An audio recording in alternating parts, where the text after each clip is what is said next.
बघा, महाराष्ट्रामध्ये धावणारी ही लाल परी हे 70% 80% गाड्या या नॉन एसी गाड्या आहेत. आता टेम्परेचर 45च्या वर गेला आहे. खरं तर त्या बसमध्ये बसू शकत नाही.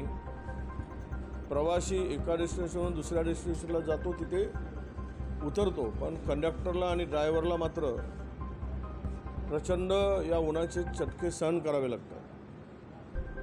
आणि विशेष रूपानं ह्या सगळ्या गाड्या जुन्या झाल्यामुळे प्रचंड हीट गरम या गाड्या होतात. अशा वेळेस त्या बिचाऱ्या कर्मचाऱ्यांना 56% पगार देणं म्हणजेच त्यांच्या जखमेवर मीठ चोळणं आहे. 2,500 नवीन बसेस खरेदी करण्याचा करार केला गेला. त्यामध्ये सुद्धा अनेक तक्रारी आहे.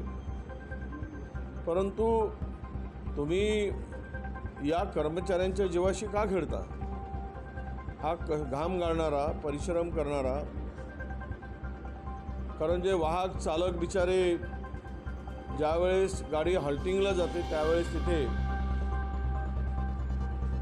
शुद्ध पाणी मिळत नाही, शौचालय नसतो, एस टीमध्ये झोपतात आणि गोरगरीब सामान्य माणसाची सेवा या माध्यमातून होत असते.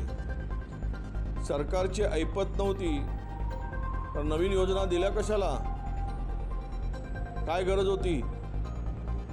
सरकारला वाटत होतं की आम्ही एस टी कर्मचाऱ्यांचे पगार थांबवून इतर योजना सरकारला द्यायचे होते का?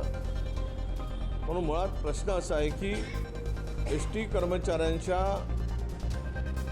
आता त्या बिचाऱ्या परिश्रम करणाऱ्या माणसाच्या भावनाशी खेळू नये. कोणाचे थांबवायचे असेल थांबवा, ए सीमध्ये बसणाऱ्यांचे पगार थांबवा, पण एस टी कर्मचाऱ्यांचे पगार पूर्ण द्या, अशी आम्ही मागणी करू.